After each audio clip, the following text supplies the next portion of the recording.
오늘은 예수님의 부활을 기념하는 주일입니다. 여러분, 오늘 우리에게 부활주일은 어떤 날입니까? 어떤 의미입니까? 오늘 본문을 보면서 부활주일의 의미에 대해서 우리 각자가 함께 생각해 보았으면 좋겠습니다. 먼저 이런 질문을 해봅시다. 예수님의 부활을 즈음해서 제자들은 어떤 상태에 있었나요? 특히 베드로는 어떤 상태에 있었을까요? 마태복음 25장 56절에 따르면 예수님은 겟세마네 동산에서 기도하시다가 대제사장과 백성의 장로들이 보낸 군병들에게 잡혀갑니다. 그때 제자들은 너무 겁이 나서 모두 예수님을 버리고 도망갑니다. 그런데 그렇게 도망갔던 베드로가 다시 돌아와서 멀찍이서 예수님을 따라갑니다. 그리고 대제사장의 관정으로 들어가 예수님의 재판 결과가 어떻게 되는가 그것을 살피려고 합니다. 그때 옆에 있던 여종이 말을 겁니다. 당신도 저 예수와 함께 다니던 사람이네요. 여기에 답변하는 과정에서 베드로는 의도치 않게 3번이나 예수님을 부인했습니다. 심지어 마지막에는 저주하며 부인했습니다. 그리고 닭이 울었습니다. 그러자 닭이 울기 전 네가 나를 3번이나 부인할 것이다. 주님의 그 말씀이 생각나서 베드로는 밖으로 나가 심히 통곡했다고 합니다. 아마 그 당시 베드로는 주님에 대한 죄책감, 미안함, 그리고 자기 자신에 대한 절망감이 밀려왔을 것입니다. 자기가 미웠을 것입니다. 한편 제자들이 두려움과 죄책감으로 그렇게 몸소리를 치고 있을 때 대제사장들과 빌라도는 예수님의 부활을 염려하고 있었습니다. 마태복음 27장 63절과 64절의 말씀입니다. 각하, 세상을 미혹하던 그 사람이 살아있을 때에 사흘 뒤에 자기가 살아날 것이라고 말한 것을 우리가 기억하고 있습니다. 그러니 사흘째 되는 날까지는 무덤을 단단히 지키라고 명령해 주십시오. 혹시 그의 제자들이 와서 시체를 훔쳐가고서는 백성에게는 그가 죽은 사람들 가운데서 살아났다 하고 말할지도 모릅니다. 그렇게 되면 이번 속임수는 처음 것보다 더 나쁜 영향을 미칠 것입니다. 지금 이 대화의 상황을 보면 제자들은 대제사장에게 혹시 시체를 훔쳐가지는 않을까 의심받는 그런 요주의 인물이 되었습니다. 요한복음 20장 19절을 보면 이 당시 제자들이 어떤 마음, 어떤 모습으로 지내고 있었는가가 나옵니다. 그날 곧 주간의 첫날 저녁에 제자들은 유대 사람들이 무서워서 문을 모두 닫아 걸고 있었다. 제자들은 유대인들이 무서웠습니다. 그리고 빌라도가 보낼지도 모를 그 사람들이 무서웠습니다. 그래서 밖에 나갈 엄두를 내지 못하고 문을 걸어 닫고 그렇게 숨어 있었습니다. 두 번째 질문입니다. 그러면 그 두려움 속에 떨던 제자들에게 예수님의 부활 소식은 어떤 의미로 다가왔을까요? 그들이 부활 소식을 들었을 때 어떤 생각이, 어떤 마음이 들었을까요? 예수님의 부활은 제자들에게 두려움을 이기게 하는 실제적인 힘이었습니다.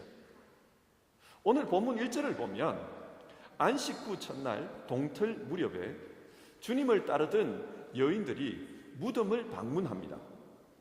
유대인들의 관례에 따라 시체에 향유를 바르러 간 것입니다. 마가복음을 보면 여인들은 무덤을 막은 그 큰 돌을 누가 옮겨줄까 그렇게 염려했다고 합니다. 그런데 갑자기 큰 지진이 일어납니다. 그리고 돌이 굴려지고 무덤이 열렸습니다. 여인들은 그곳에서 흰옷 입은 천사를 보았습니다. 그런데 이 장면은 여인들만 본 것이 아니었습니다. 그곳을 지키던 대제사장의 경비병들도 그 장면을 보았습니다. 4절입니다. 지키던 사람들은 천사를 보고 두려워서 떨었고 죽은 사람처럼 되었다. 초자연적인 현실 앞에 너무 두려워서 경비병들은 마치 죽은 사람처럼 되었습니다. 자, 여기서 한번 생각해 봅시다. 지금 앞에서 말씀드린 제자들은 왜 두려워하고 있습니까? 제자들은 자신들을 위협하는 대제사장들과 유대인 때문에 두려웠습니다. 오늘 본문에서 경비병은 그 대제사장들과 유대인들이 보낸 사람들입니다. 즉 그들의 대리자입니다. 그런데 그 경비병들이 부활을 보고서 두려워 도망갔습니다. 여러분, 무슨 말입니까? 제자들에게 두려움을 주는 그 두려움이 도망간 것입니다. 예수님의 부활은 제자들을 두렵게 만드는 그 문제의 원인을 부숴버리는 그런 능력의 사건이었습니다. 두려움과 공포를 물리치는 실제적인 힘이었습니다. 이 능력이 제자들 속에 함께합니다. 그래서 부활절 이후 변화된 제자들의 모습을 한번 보십시오. 사도행전 3장에는 베드로와 요한이 성전으로 기도하러 가다가 나면서부터 걷지 못하는 사람을 보고 은과 금은 내게 없지만 내게 있는 것으로 그대에게 주노니 곧 나사렛 예수의 이름으로 일어나 걸어라, 그렇게 말합니다. 그러자 그 사람이 즉시 일어나서 걷습니다. 걷기도 하고 뛰기도 하면서 하나님을 찬송합니다. 하나님의 능력이 이들을 통해서 나타난 것입니다. 부활하신 예수님은 그 능력으로 실존했던 것입니다. 그런데 이것이 문제가 되어 산헤드린 공의회에 잡혀가는 계기가 되었습니다. 그곳에 잡혀가서 신문을 받습니다. 제자들은 또 두려운 상황에 처했습니다. 공의회 사람들이 묻습니다. 도대체 무슨 권세와 누구의 이름으로 이런 일을 하고 다니는 것이요? 그러자 베드로가 담대히 말합니다. 여러분 모두는 이것을 알아야 합니다. 이 사람이 성한 몸으로 여러분 앞에 서게 된 것은 여러분이 십자가에 못 박아 죽였으나 하나님이 죽은 자들 가운데서 살리신 나사렛 예수 그리스도의 이름을 힘입어서 된 것입니다. 이 기적은 부활하신 예수님 때문에 나타난 것이라고 합니다. 그래서 사람들이 그 소리를 듣고 위협합니다. 자신들이 죽인 예수가 지금도 살아서 능력을 행한다고 하니까 유대인들이 화가 났습니다. 그래서 절대로 예수 이름을 말하지 마라. 절대로 예수의 이름으로 사람을 고치지 마라. 그렇게 경고합니다. 만약 계속 예수의 이름을 전하고 다니면 가만히 안 있을 것이다. 그렇게 협박했습니다. 그때 베드로가 대답합니다. 하나님의 말씀을 듣는 것보다 당신들의 말을 듣는 것이 하나님 보시기에 옳은 일인가를 판단해 보십시오. 우리는 보고 들은 것을 말하지 않을 수 없습니다. 베드로는 이제 두려움이 없습니다. 왜 그렇습니까? 살아계신 주님께서 자기를 통해 능력으로 역사하는 것을 경험하기 때문입니다. 사도행전 5장 15절과 16절을 보면 그 능력이 어떻게 나타났는지가 기록되어 있습니다. 심지어는 병든 사람들을 거리로 메고 나가서 침상이나 깔자리에 눕혀놓고 베드로가 지나갈 때에 그 그림자라도 그들 가운데 누구에게 덮이기를 바랐다. 그들은 모두 고침을 받았다. 부활하신 주님께서 베드로를 통해 그렇게 역사하십니다. 그래서 심지어는 죽은 사람도 살아납니다. 요바에 사는 다비다라는 여제자가 있었는데 그녀가 병들어 죽었습니다. 베드로를 초청했습니다. 베드로가 기도했고 그녀가 살아납니다. 그런데 이 일 이후에 사람들은 죽은 자를 살린 베드로를 믿은 것이 아니라 주님을 믿게 되었다고 성경은 말합니다. 사도행전 9장 42절 말씀입니다. 그 일이 온 욥바에 알려지니 많은 사람이 주님을 믿게 되었다. 여러분 무슨 말입니까? 베드로는 이 일이 자기 능력으로 일어난 것이 아니라고 한 것입니다. 지금도 살아계신 주님께서 이런 일을 하고 계신다, 그렇게 말한 것입니다. 그렇기 때문에 사람들은 죽은 사람이 살아난 것을 보고 베드로가 아니라 주님을 믿은 것입니다. 베드로에게 부활은 지금도 살아계셔서 자기를 통해 역사하시는 예수 그리스도의 실제적인 능력이었습니다. 지금도 능력으로, 권능으로 그렇게 역사하시는 것이었습니다. 혹시 우리 중에도 신앙생활 중에 아니면 사회생활 중에 문제를 만나 좌절하고 절망하고 계신 분이 계십니까? 부활은 살아계신 예수님의 실제적인 능력입니다. 어떤 이념이나 개념이 아니라 실제적인 능력입니다. 그래서 죄인을 의롭게 하시고 죄와 사망의 권세를 깨뜨립니다. 죄인들을 의로운 사람으로 바꾸어 가십니다. 우리가 부활을 믿는다는 것은 살아계신 주님께서 오늘도 우리 가운데 역사하신다, 그것을 믿는 것입니다. 우리는 죽은 신을 믿는 것이 아닙니다. 따라서 어려움을 당할 때에 살아계신 주님이 지금 우리 가운데 함께 하신다, 그것을 믿어야 합니다. 사랑하는 성도 여러분, 여러분은 부활을 믿습니까? 부활을 믿는다면 부활하신 주님이 능력으로 지금도 우리 가운데 계신다는 것을 믿으십시오. 그리고 그 부활 신앙으로 우리에게 닥쳐있는 이 문제들과 싸우십시오. 주님께서 우리를 통해서 역사하실 것입니다. 세 번째 질문입니다. 그러면 그렇게 능력으로 실존하시는 주님께서는 두려움 가운데 떨고 있는 그 제자들에게 나타나셔서 무엇을 말씀하십니까? 10절입니다.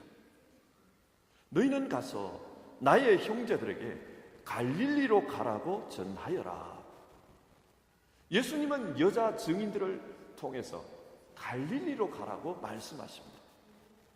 여러분, 제자들에게 갈릴리가 어떤 곳입니까? 갈릴리는 제자들이 예수님을 처음 만나 첫사랑, 첫 은혜를 경험한 곳입니다. 누가복음 5장은 베드로가 처음 예수님을 만난 장면을 이야기하고 있습니다. 어느 날 예수님께서 갈릴리 호수에서 사람들을 가르치는데 그때 사람들이 너무 많이 몰려왔습니다. 그래서 호숫가에 서 있을 수가 없어서 그물을 씻던 베드로에게 배를 조금만 띄워달라 부탁합니다. 그리고 베드로의 배에 타서 사람들을 가르칩니다. 그런데 그날 베드로는 밤새도록 그물을 던졌지만 물고기 한 마리 못 잡고 허탕을 쳤습니다. 물고기를 잡지 못한 상태에서 그물을 씻으며 예수님의 말씀을 들은 것입니다. 그런데 그 예수님께서 베드로에게 말씀합니다. 깊은 데로 가서 그물을 던지라. 그러면 고기를 잡을 것이다. 베드로는 그 말에 순종했습니다. 여러분, 결과가 어떻게 되었습니까? 물고기가 너무 많이 잡혀서 그물이 찢어질 정도가 되었다고 합니다.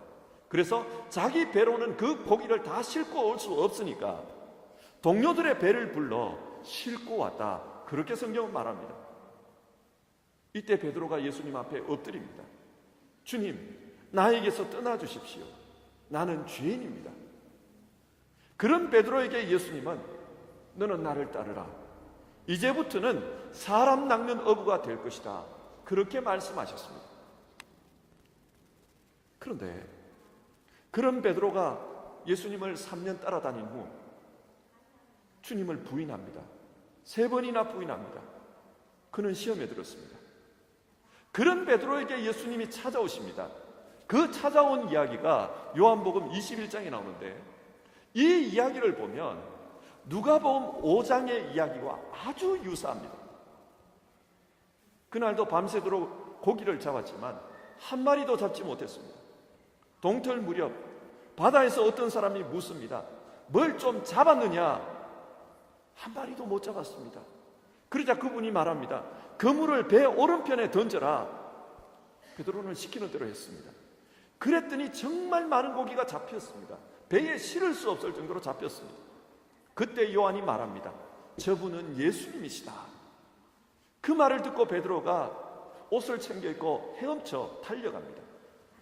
가보니 예수님께서 바닷가에 숯불에다가 생선과 빵을 구워 놓으셨습니다. 그리고 아침을 먹으라고 하십니다. 여러분, 왜 예수님은 좌절한 베드로에게 처음 만날 때와 똑같은 그런 상황을 만들어 놓고 그렇게 찾아오신 것일까요? 첫사랑, 첫 은혜를 기억하라는 겁니다. 좌절하고 낭망한 베드로여, 첫사랑, 첫 은혜를 기억해라. 그리고 그 사랑, 그 은혜로 3번이나 부인한 그 죄책감을 극복하라. 그걸 말씀하는 것입니다. 여러분, 이걸 어떻게 알 수 있습니까? 요한복음 21장에서 예수님은 숯불에다 물고기와 빵을 구웠다고 합니다. 이 숯불이라는 말이 헬라어로 안트라키아입니다. 그런데 이 단어가 어디에 나오는가 하면 베드로가 예수님을 부인하는 장면에 나옵니다. 그때 베드로는 대제사장의 관정에서 너무 추워 숯불을 쬐다가 예수님을 부인하고 말았던 것입니다. 그 숯불 옆에서 예수님을 부인했습니다. 안트라키아입니다. 예수님은 이 안트라키아에서 묻는 겁니다. 괜찮다. 그때 너는 이 자리에서 나를 부인했지만 지금 너는 다시 힘을 내고 극복해라. 그걸 말씀하는 것입니다. 그래서 묻습니다. 베드로야, 네가 나를 사랑하느냐? 주님은 이 질문을 통해 베드로, 너가 이 숯불 곁에서 다시 그 첫사랑을 기억하기를 원한다. 그 첫사랑을 기억하고 회복하기를 원한다. 그걸 말씀하는 겁니다. 여러분, 갈릴리가 어디입니까? 갈릴리는 예수님의 첫사랑, 첫 은혜를 회복하는 곳입니다. 혹시 우리 중에도 신앙생활 중에 문제를 만나 낙심하고 좌절한 분이 있습니까? 그래서 예수님의 사랑을 잃어버리고 은혜를 망각해버리고 마음에 무거운 시험이 들어서 그렇게 살아가는 분이 계십니까? 주님은 주의 사랑이 있는 곳으로 돌아오라고 합니다. 갈릴리로 가라고 합니다. 부활하신 주님께서 원하시는 것은 지금도 여전히 스승과 제자로 함께 살아가자는 것입니다. 갈릴리의 추억이 있는 그곳으로 가자는 것입니다. 부활신앙은 이 관계를 회복하는 자리입니다. 예수님의 부활을 믿는다는 것은 주님께서 여전히 우리와 함께 계시며 그 사랑 가운데 살아가는 것, 그것을 의미합니다. 2018년 부활주일, 혹시 주님과의 관계가 소원해진 분들이 계시다면 그 관계를 회복할 수 있기를 바랍니다. 그리고 이 부활절 예배가 여러분 한 분 한 분에게 그 갈릴리가 되기를 주님의 이름으로 축원합니다. 또 갈릴리가 어디입니까? 갈릴리는 예수님으로부터 사명을 받은 곳입니다. 누가복음 6장을 보면 예수님은 산에 올라가셔서 밤새도록 기도하셨습니다. 그리고 날이 밝았을 때 내려와서 자기를 따르는 많은 제자들 중에 12를 뽑아 사도라고 부르셨습니다. 이 사도들에게 특별한 사명을 주셨습니다. 그 사명이 뭔가? 하나님 나라를 전하라는 것이었습니다. 어떤 방식으로요? 예수님께서 제자들에게 질문했습니다. 너희는 나를 누구라고 생각하느냐? 그때 베드로가 제자들을 대표해서 대답합니다. 주님은 그리스도시요 살아계신 하나님의 아들이십니다. 그러자 예수님이 말씀합니다. 바요나 시몬아, 네가 복이 있다. 너에게 이것을 알려주신 분은 하나님이 사람이 아니라 하늘에 계신 내 아버지십니다. 그래서 나도 너에게 말한다. 너는 베드로라. 이 반석 위에 내 교회를 세우리니 음부의 권세가 이기지 못할 것이다. 예수님께서 베드로에게 주신 사명은 너 반석 위에 교회를 세우겠다. 그것이었습니다. 너 위에, 너의 노력 위에, 너의 신앙 고백 위에, 너의 전도를 통해 교회를 세우겠다. 그리고 그 교회를 통해 하나님의 나라가 확장되도록 하겠다. 그게 주님이 주신 사명이었습니다. 그런데 베드로는 그 사명을 감당치를 못했습니다. 예수님을 따르다가 예수님을 저주하는 그런 실수를 범했습니다. 그는 이제 아무것도 할 수 없을 것 같았습니다. 양심이 요동을 칩니다. 너까짓 게 뭔데? 너가 양심이 있으면 그럴 수가 있냐? 너는 더 이상 안 돼. 그래서 베드로는 바닷가로 떠납니다. 요한복음 21장 3절입니다. 나는 고기를 잡으러 가겠소. 고기 잡으러 가겠다고 합니다. 부활 이후에 예수님을 만났지만 그의 마음에 일어나는 죄책감이 너무나도 컸습니다. 자신에 대한 실망감, 주님에 대한 미안함이 그를 짓누릅니다. 예수님은 이런 베드로를 아셨습니다. 그리고 찾아오셔서 말씀합니다. 베드로야, 네가 나를 사랑하느냐? 주님, 사랑합니다. 내 양떼를 먹여라. 주님이 또 묻습니다. 베드로야, 네가 나를 사랑하느냐? 네, 주님, 내가 사랑하는 줄을 주님이 아십니다. 내 양떼를 쳐라. 그리고 또 묻습니다. 베드로야, 네가 나를 사랑하느냐? 그러자 베드로가 마음에 울먹이며 근심이 일어납니다. 그리고 근심스러운 눈빛으로 주님, 내가 주님을 사랑합니다. 그러자 주님께서 똑같이 말씀하십니다. 내 양떼를 먹여라. 그렇게 말씀합니다. 여러분, 왜 주님께서 세 번이나 똑같은 질문을 하십니까? 세 번이나 부인한 너, 그러나 사명을 회복하라는 것입니다. 너는 베드로다. 너는 부인한 사람이 아니라 너는 베드로다. 반석이다. 너는 약해 보여도 교회를 세우는 일에 있어서 반석 같은 사람으로 부름받았다. 네 사명을 기억해라. 주님이 그것을 말씀하신 것입니다. 그러면서 베드로에게 너가 힘들지. 너는 나를 따라오너라. 나를 따라오라. 나와 함께 가자. 그렇게 말씀하십니다. 여러분, 갈릴리가 어떤 곳입니까? 갈릴리는 존재의 목적을 다시 발견하는 곳입니다. 모든 사람은 이유 없이 이 땅에 오지 않았습니다. 하나님의 뜻이 있어서 이 땅에 왔습니다. 그러나 어떤 사람은 그 뜻을 알지 못하기 때문에, 또 어떤 사람은 그 뜻을 알지만 회피하기 때문에 주님의 뜻대로 살지 않습니다. 요나 선지자를 보십시오. 그는 하나님의 뜻이 무엇인지를 알았습니다. 니느웨에 가서 하나님의 말씀을 전하는 것이었습니다. 그러나 그게 싫었습니다. 회피합니다. 그렇게 회피한 결과 그의 삶이 어떠했습니까? 결코 행복하지 않았습니다. 오히려 더 복잡해졌고 더 불행해졌습니다. 마침내 깊은 바다에 던져져 큰 물고기의 뱃속까지 떨어집니다. 영적으로 보면 밑바닥까지 내려간 것입니다. 우리도 삶에 지치고 일상에 지치다 보면 하나님께서 내게 주신 사명에 대해서 둔감해집니다.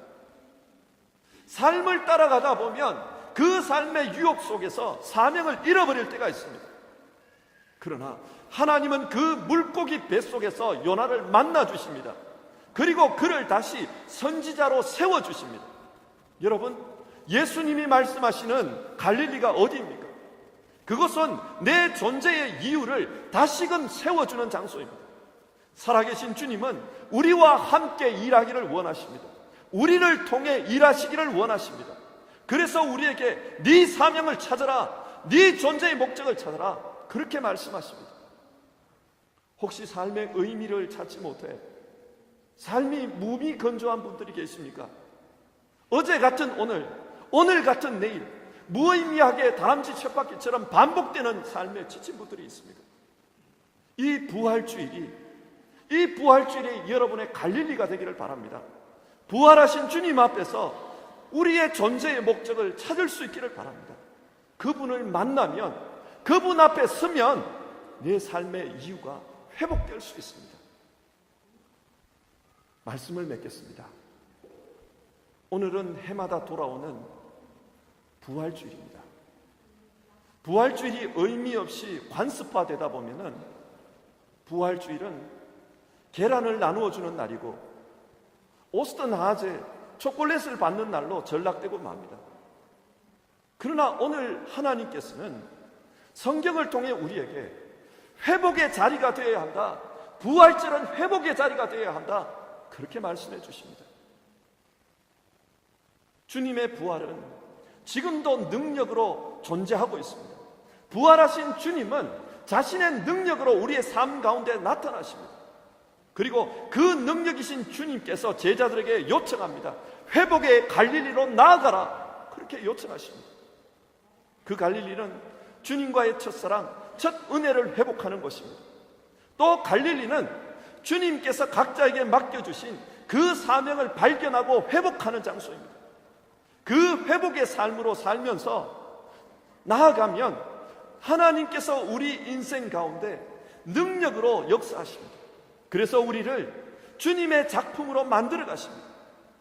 사랑하는 성도 여러분, 오늘 부활주일이 또 흘러가는 부활주일이 아니라 하나님의 회복이 일어나고 그래서 우리의 인생이 달라지는 그런 부활주일이 되기를 주님의 이름으로 축원드립니다.